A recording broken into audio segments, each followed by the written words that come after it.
Hamas کے سیاسی wing کے سربراہ اسماعیل ہنیہ کی تہران میں شہادت کے بعد ایران اور اسرائیل آمنے سامنے آ گئے۔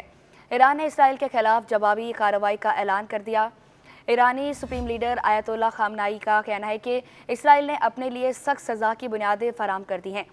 اسلامی جمہوریہ ایران کی سرزمین میں شہید ہونے والوں کے لیے انصاف کی تلاش کو ہم اپنا فرض سمجھتے ہیں۔ نو منتخب ایرانی صدر مسعود پیزشکیان نے بھی اپنے رد عمل میں کہا کہ دہشت گردوں کو اسماعیل ہنیہ کے قاتل کے بزدلانہ اقدام پر پچھتاوا ہوگا، اپنی علاقائی سالمیت اور وقار کا دفاع کریں گے۔ ایرانی صدر مسعود پیزشکیان کا کہنا تھا کہ کل ان کا فاتحہ ہاتھ اٹھا اور آج مجھے ان کا جنازہ اپنے کندھوں پر اٹھانا ہے۔ ایران اپنے غم اور خوشی کے ساتھ ہی بیت المقدس کے شہید کی شہادت پر بھی غمگین ہے۔ مسعود پیزشکیان کا کہنا تھا کہ شہادت خدا کے بندوں کا فن ہے۔ ایران اور فلسطین کی دو قبل فخر اقوام کا رشتہ پہلے سے زیادہ مضبوط ہوگا اور مزاحمت اور مظلوموں کے دفاع کا راستہ پہلے سے زیادہ مضبوط ہوگا۔ دوسری جانب ترجمان ایرانی وزارت خارجہ کا کہنا ہے کہ اسماعیل ہنیہ کی شہادت سے ایران، فلسطینی قوم اور مزاحمتی تنظیموں کا رشتہ مزید مضبوط ہوگا۔ ایران اور فلسطین کے گہرے اور اٹوٹ رشتے کو تقویت ملے گی۔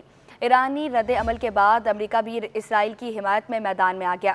امریکی وزیر لائیڈ آسٹن کا کہنا ہے کہ کسی بیرونی حملے کی صورت میں اسرائیل کا دفاع کریں گے۔ امریکی وزیر دفاع لائیڈ آسٹن نے حزب اللہ، اسرائیلی کشیدگی اور مشرق وسطیٰ کی صورتحال پر تبصرہ کرتے ہوئے کہا کہ مشرق وسطیٰ میں جنگ ناگزیر نہیں، کشیدگی کو کم کرنے کی کوشش کی ہے۔ اگر اسرائیل پر حملہ ہوا تو اسرائیل کا دفاع کریں گے۔ واضح رہے کہ گزشتہ رات حماس کے سربراہ اسماعیل ہنیہ ایران میں قاتلانہ حملے میں شہید ہو گئے۔ اسماعیل ہنیہ نو منتخب ایرانی صدر مسعود پیزشکیان کی تقریب حلف برداری میں شرکت کے لیے تہران گئے تھے۔ حماس رہنما کو دوسرے ملک سے داغے کے میزائل سے نشانہ بنایا گیا۔ تفصیلات کے مطابق ایرانی میڈیا نے حماس رہنما اسماعیل ہنیہ پر حملے کی تفصیلات بتاتے ہوئے کہا کہ حماس رہنما کو شمالی تہران میں رات 2 بجے میزائل حملے میں نشانہ بنایا گیا۔ ایرانی میڈیا کا کہنا تھا کہ اسماعیل ہنیہ تہران میں سابق فوجیوں کے خصوصی ہیڈ کوارٹر میں مقیم تھے۔ ایرانی پاسداران انقلاب کا کہنا تھا کہ واقعے کی وجہ فوری طور پر واضح نہیں ہے، لیکن اس معاملے کی تفتیش کی جا رہی ہے۔ ایرانی حکام کا کہنا ہے کہ اسماعیل ہنیہ پر قاتلانہ حملے کی تحقیقات جلد سامنے لائیں گے۔ حماس نے اسماعیل ہنیہ کی شہادت کی تصدیق کرتے ہوئے کہا کہ اسماعیل ہنیہ کو یہودی ایجنٹس نے نشانہ بنایا، لیکن ان کی شہادت سے دشمن مذموم عزائم حاصل نہیں کر سکے گا۔ حماس نے اسرائیل کو وارننگ دیتے ہوئے کہا کہ اسماعیل ہنیہ پر حملے کے سنگین نتائج برآمد ہوں گے۔ اسماعیل ہنیہ پر حملہ بزدلانہ کارروائی ہے، اس کا بھرپور بدلہ لیں گے۔ حماس کے سینئر ترجمان سامی ابو زہرا کا کہنا ہے کہ اسماعیل ہنیہ کے قتل بعد اب مقبوضہ بیت المقدس کو آزاد کرانے کے لیے کھلی جنگ چھڑے گی اور حماس اس کے لیے ہر قیمت ادا کرنے کے لیے تیار ہے۔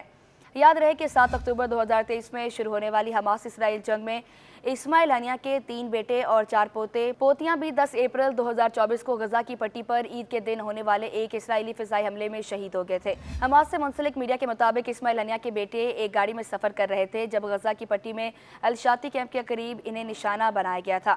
اسماعیل ہنیہ نے ایک بیان میں کہا تھا کہ اس واقعے سے حماس کے مطالبات میں کوئی تبدیلی نہیں آئے گی۔